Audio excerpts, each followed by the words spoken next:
Vamos con la segunda parte de este examen de biofísica cátedra única que tomaron en diciembre del 2023, hace una semanita nomás. La parte 1 la vas a poder encontrar en los comentarios y en la descripción de este video. Vamos con entonces el punto número 7 de este ejercicio, de este final, que dice: al aplicar una fuerza horizontal F de intensidad constante a un cajón de 5 kilos masa, este se desplaza sobre una superficie horizontal rugosa, aumentando su velocidad a razón de 2 metros por segundo cada un segundo. La intensidad de la fuerza de rozamiento entre el cajón y el piso es de 40 newtons. El módulo de la fuerza en newton es... Bueno, a ver, primero es un ejercicio de dinámica. El movimiento es de tipo horizontal, aclaré el enunciado, lo dice acá, superficie horizontal. Así que vamos a graficar un cuerpo apoyado sobre un suelo horizontal, ahí está. Lo que tiene es una fuerza también horizontal aplicada sobre el cuerpo. La voy a hacer a derecha, dado que no me aclara lo contrario. Horizontal quiere decir paralela al piso. Y tenemos la masa, que es de 5 kilogramos. También tenemos que varía su velocidad aumentando la velocidad 2 metros por segundo por cada segundo, o sea, por cada un segundo. Cada vez que te digan cómo varía la velocidad por cada un segundo, lo que te están dando ahí en realidad es la aceleración. O sea que varía la velocidad 2 metros por segundo en un lapso de tiempo de un segundo. Si calcula aceleración, que es variación de velocidad respecto al tiempo transcurrido, sería entonces 2 metros por segundo sobre un segundo, es decir, 2 metros sobre segundo al cuadrado. Así que cada vez que te den esta información de el aumento o la disminución de la velocidad, lo que te están dando en realidad es la aceleración. ¿Sí? Ten en cuenta que diga cada segundo. Si dice cada 2 segundos, bueno, hay que dividir esa razón, esa velocidad por, esa variación de velocidad por 2, ¿no? Pero bueno, tenemos la aceleración con ese dato y eso no es dato menor porque mucha gente se confunde acá y piensa que te están dando la velocidad inicial, buscan la final por todos lados y en realidad lo que me están dando es la variación de velocidad en función del tiempo, o sea, aceleración. No dice que la intensidad de la fuerza de rozamiento, ok, hay fuerza de rozamiento entre el cajón y el piso es de 40 newtons. Tengamos en cuenta que si la fuerza es hacia la derecha, quiere decir que el cuerpo acelera para ese lado. Entonces, la fuerza de rozamiento va para el lado contrario. En este caso sería a izquierda. Y nos preguntan el módulo de F, o sea, cuál es la intensidad de esta fuerza. Bueno, si queremos hacer el diagrama cuerpo libre completo, tendríamos también la fuerza normal hacia abajo y el peso hacia arriba. Pero bueno, como la fuerza que estoy buscando está sobre el eje X, que es donde se desarrolla el movimiento, voy a plantear solamente sumatoria de fuerzas en X igual a masa por aceleración. La fórmula de la segunda ley de Newton. Y bueno, la sumatoria de fuerzas en X sería la fuerza menos la fuerza de rozamiento. Fíjate que lo escribo como la fuerza que va en la dirección de movimiento menos la fuerza que va en contra, en el sentido contrario. O sea, es la que va en el sentido de la aceleración menos las que van en el sentido contrario. Y esto es igual a la masa por la aceleración. Y fíjate que tengo todo excepto F. De hecho, puedo pasar fuerza de rozamiento sumando, ¿sí? Y ahí obtengo la fuerza reemplazando la masa por 5 kilogramos, la aceleración por 2 metros sobre segundo al cuadrado y la fuerza de rozamiento por 40 newtons. Hago entonces 2 por 10, que es 2 por 5, que es 10, 10 más 40, tenemos 50, y ten en cuenta que la unidad es newton, porque cada kilogramo por metro sobre segundo al cuadrado es newton.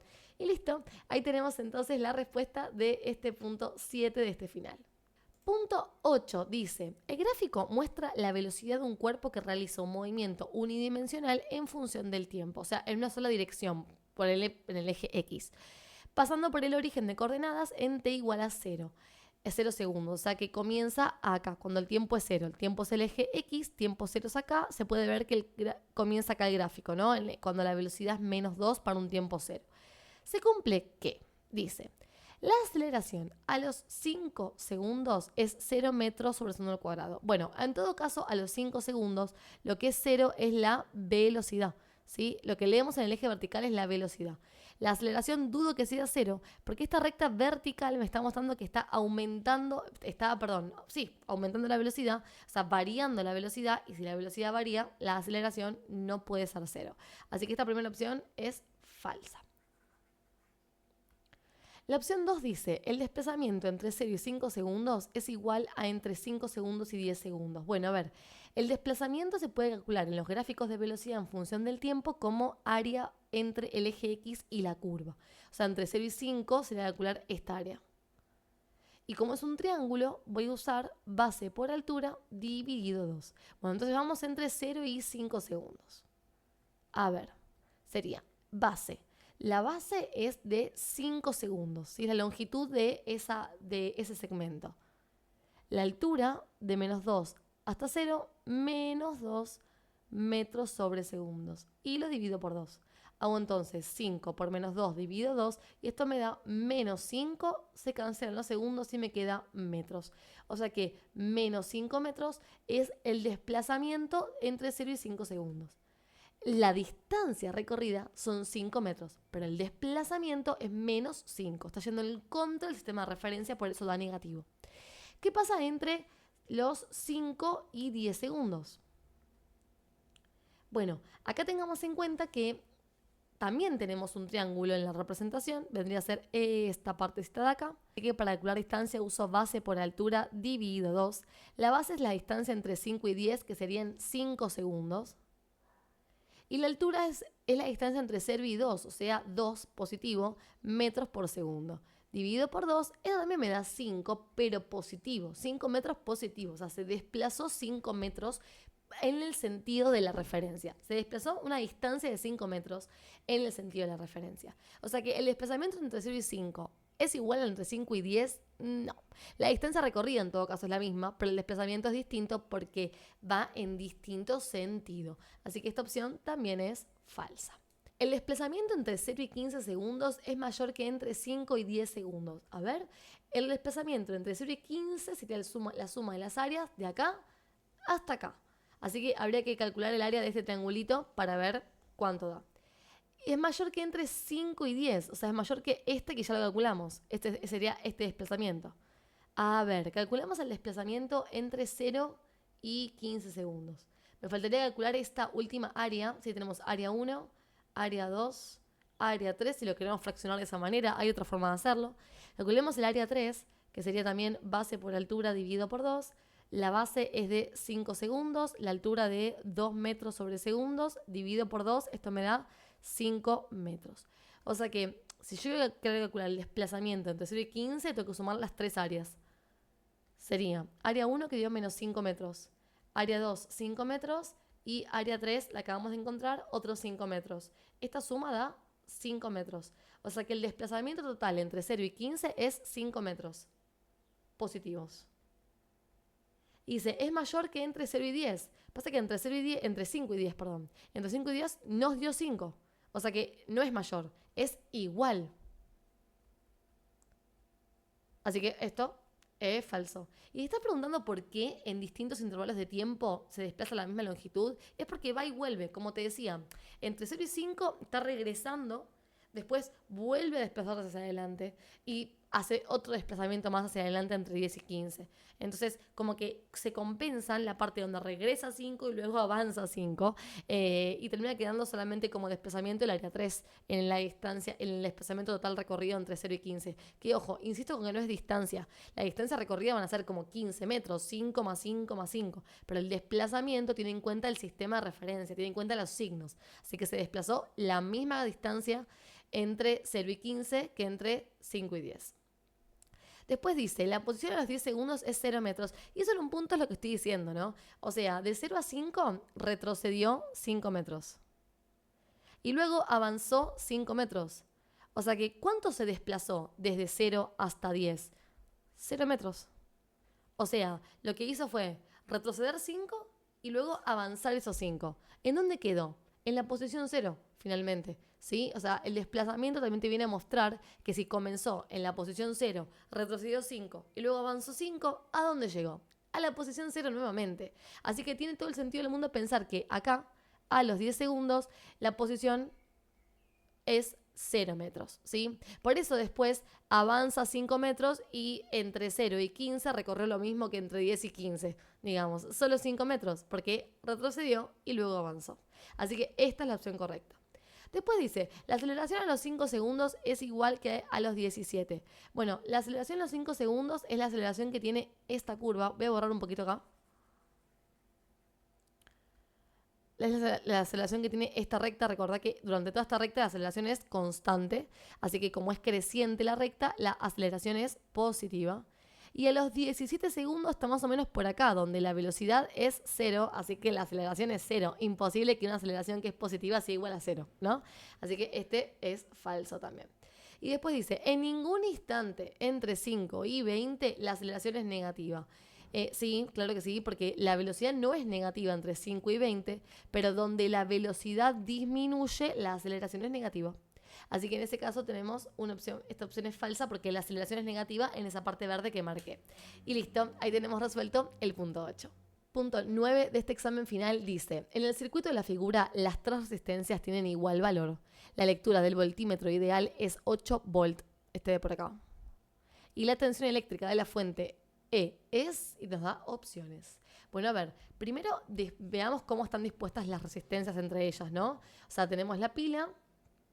Lo voy a volver a dibujar porque está bastante chiquitito. Tenemos la pila, acá tenemos una resistencia R, después acá tenemos otra resistencia R, y luego acá tenemos otra resistencia que está conectado al voltímetro, y como el voltímetro lo voy a asumir ideal, entonces no lo voy a dibujar para no confundir con una distribución de la intensidad de corriente a través del voltímetro.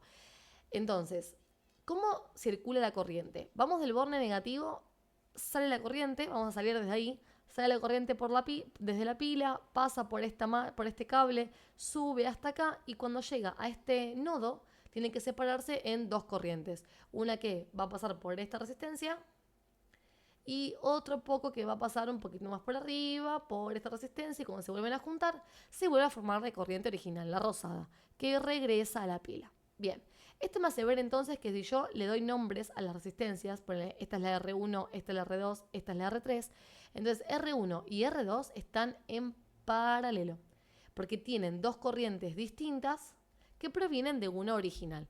O sea que formaríamos a la R12. Si yo quiero buscar esta R12, haría 1 sobre R12 igual a 1 sobre R1 más 1 sobre R2. O sea que 1 sobre R12 va a ser igual a 1 sobre R más 1 sobre R. No sé cuánto valen las R, pero valen R, nos dice el enunciado.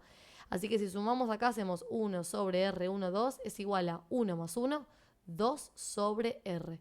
Y si queremos buscar entonces R12, invertimos las fracciones y me queda que R12 es R sobre 2, que es lo mismo que decir 1 medio de R. Bien, si yo vuelvo a dibujar el circuito, pero en lugar de dibujar dos R's acá, dibujo una sola en su lugar, esto me quedaría la pila, una R, que es la R12, conectada con esta R3. Y fíjate que haces el camino de la corriente sale de la pila, pasa por R3, pero ahora no tiene que bifurcarse en dos, directamente pasa por R12 y regresa. Así que R3 y R12 por este motivo están en serie. Y cuando las agrupe, formo la R total. En serie se encuentra la R total sumando las resistencias. Así que voy a hacer R3, que tenía valor R, más R12, que es 1 medio R. Y una R más 1 medio R son 3 medios de R. Además de encontrar la R equivalente, algo interesante a hacer cuando tenemos circuitos es encontrar lo que son las equivalencias, ¿no? A ver, en serie las resistencias tienen igual corriente. O sea, la corriente que pasa por 3 es igual a la corriente que pasa por 1, 2 y es igual a la corriente total. En cambio, en paralelo, lo que tienen igual es el voltaje. El voltaje 1 es igual al voltaje 2 y es igual al voltaje 1, 2. Y a su vez también podemos plantear qué se suma. En paralelo se suman las intensidades de corriente. Y eso con el gráfico un poco lo vemos, ¿no? Con los colores. O sea, la corriente que pasa por 1 es igual a la corriente que pasa por... La corriente que pasa por 1 más la corriente que pasa por 2 es igual a la corriente del resistor 1, 2, su equivalente. Y por acá, lo que se suman en serie son los voltajes. Voltaje 3 más voltaje 1, 2 es igual al voltaje total. Con esto en mente, entonces, me voy a armar el cuadro de datos para cada resistencia y también para las resistencias encontradas. O sea, voy a poner R1, I1, B1, R2, I2, B2, R3, I3, B3. Pero voy a agregar a R12 con su correspondiente I12 y su B12 y a la R total, que es a donde quiero llegar, con la I total y la B total. De hecho, la incógnita de este ejercicio es esto de por acá, la corriente de la pila. Entonces, R1 toma valor R, R2 también R, R3 también R, R12 nos había dado un medio R y R total 3 medios de R, R que no conocemos. ¿Qué dato teníamos como extra? Que el voltímetro marca un voltaje de 8 volts. Ten en cuenta que este voltaje es la diferencia de potencial del resistor que está conectado en paralelo con el voltímetro. O sea, de esta resistencia, a la cual le habíamos llamado R3. O sea que ese 8 volts lo voy a ubicar debajo de R3. Acá, voltaje de R3, 8 volts. Bueno, ahora vamos a marcar qué es lo que tienen igual. Recordemos que dijimos que B1 es igual a B2 es igual a B12. Así que me voy a marcar eso. B1 es igual a B2, B12. Bien. Y después en serie teníamos que I3 era igual a I12 y era igual a la I total. O sea que esta I con esta I con esta I también son iguales. Y nos vendría de lujo poder calcular esta I. Vamos a usar la ley de Ohm para eso. Recordemos que la ley de Ohm dice que voltaje es igual a intensidad de corriente por resistencia. Si despejo intensidad de corriente, me queda que voltaje sobre resistencia es igual a intensidad. Bueno, aunque no tenga todos los datos, lo puedo plantear. Puedo decir, bueno, la intensidad 3 va a ser el voltaje 3, o sea, 8 volts dividido por R. No sé cuánto vale, pero dejaré R. Así que ya puedo completar que esto es 8 volts sobre R, esto es 8 volts sobre R, esto también es 8 volts sobre R. Bien, ¿y nos viene bien hacer esto? Y te diré que sí, porque yo ahora puedo aplicar la ley de Ohm en esta resistencia y decir, bueno, ¿qué quiero? Voltaje. Justo la ley de Ohm es eso, voltaje es igual a corriente por resistencia.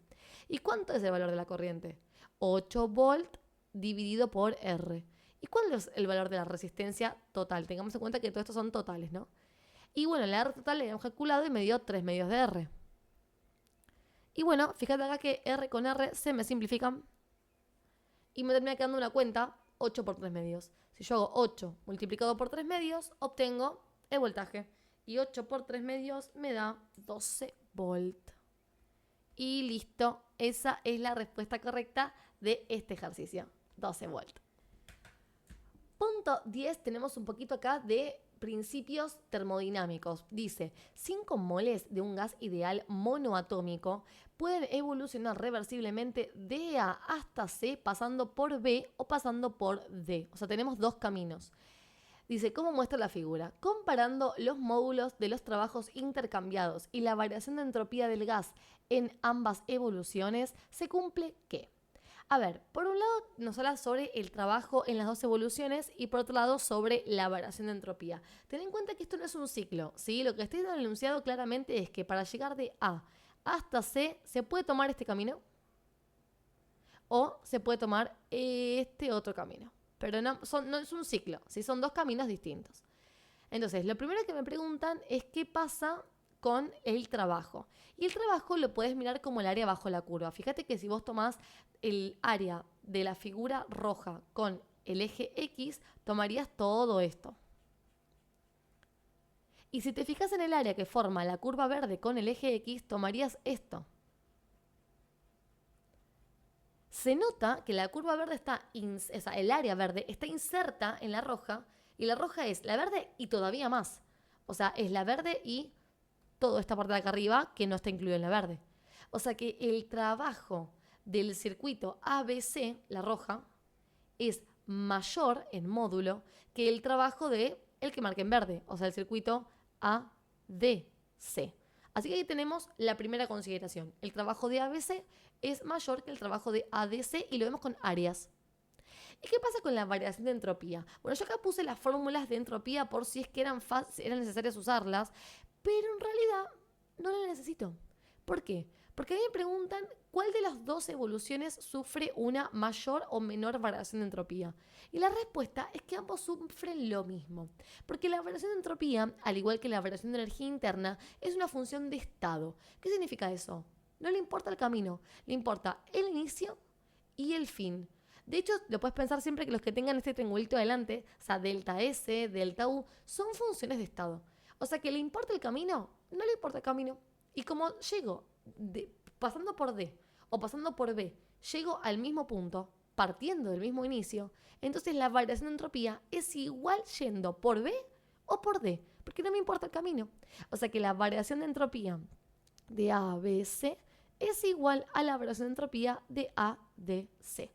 Y listo, ahí tenemos la respuesta correcta, que es este segundo punto.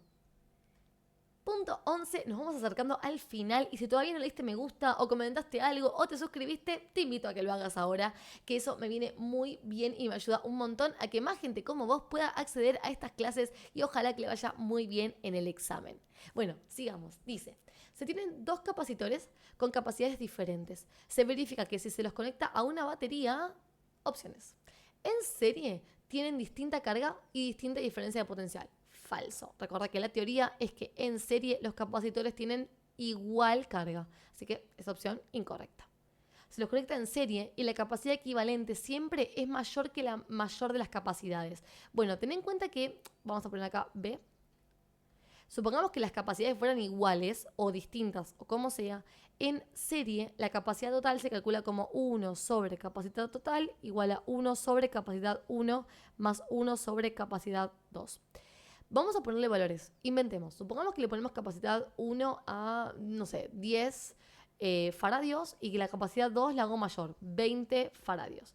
¿Qué pasa con esta operación? Es una suma de fracciones. Sería 1 sobre 10 más 1 sobre 20. ¿Qué pasa si yo hago esa suma? Me queda un décimo más un veinteavos, que me da 3 veinteavos. Y si invierto las dos fracciones, me queda que ese total es igual a 20 tercios. Y si yo hago 20 dividido 3, eso no solamente me da menor que 20, me da menor que 10 también. O sea, esto es menor que las dos capacidades. Y en paralelo pasa eso, dado que es suma de fracciones y que las capacidades están en el denominador, la capacidad total da menor a las capacidades. Así que esa opción, o por lo menos menor a la mayor. Así que esa opción dice la capacidad equivalente siempre es mayor que la mayor de las capacidades. No, la capacidad equivalente en serie es menor que la mayor de las capacidades. Así que este también es falso. Después dice, en serie tienen igual carga e igual diferencia de potencial. No, falso. Tienen igual carga, pero distinta diferencia de potencial. ¿Sabes cuándo van a tener igual diferencia de potencial? Cuando las capacidades aparte son iguales. Si las capacidades fueran iguales, sí, por la fórmula de la ley de Faradios, yo puedo decir, bueno, si están en serie, tienen igual carga, también tienen igual capacidad, van a tener igual diferencia de potencial, porque la fórmula es Q es igual a capacidad por diferencia de potencial. Entonces, si tienen igual Q porque están en serie, y tienen igual capacidad porque son el mismo tipo de capacitor, y esto va a dar lo mismo también, por la igualdad, ¿sí? Pero mientras las capacidades sean distintas, la diferencia de potencial en serie es distinta. Dice, en paralelo tienen distinta carga y distinta diferencia de potencial. Falso. Tienen igual diferencia de potencial en paralelo. En paralelo, la capacidad equivalente siempre es mayor que la mayor de las capacidades. Y eso es verdad. Es mayor que ambas, incluso. Porque en paralelo, la capacidad total se calcula como la suma de las dos capacidades. Así que es imposible que la capacidad total sea igual a alguna de ellas. Siempre es mayor a ambas, porque es la suma de ambas. Así que esta es la opción verdadera. Y la última dice, en paralela tienen igual carga e igual diferencia de potencial. No, tienen igual diferencia de potencial y de vuelta. Igual carga tendrían únicamente en el caso particular de que las capacidades sean iguales. Tengan en cuenta la ley de Faradios, carga es igual a capacidad por diferencia de potencial. Y si la capacidad es igual y están en paralelo, o sea que tienen igual diferencia de potencial, esta multiplicación va a dar lo mismo y eventualmente la carga va a ser la misma. Pero solo si las capacidades son iguales, lo cual es un caso particular. Si las capacidades son diferentes, como en este caso está anunciado, entonces no, las cargas no son iguales. Así que la única opción verdadera es la anteúltima. Punto 12 y final de este final dice, por el conducto vertical de la figura circula un fluido ideal en régimen estacionario, siendo S1 la sección inferior de mayor área que la sección superior S2. Se cumple que, y nos dan opciones. Acá lo que yo veo es que lo que está haciendo el fluido es subir, ¿no? Y las opciones que me dan tienen que ver con la presión y con el caudal. Entonces, para empezar, los caudales son iguales porque las secciones están en serie. O sea, no hay una bifurcación, no se abre en dos. Todo lo que pasa por acá, también pasa por acá.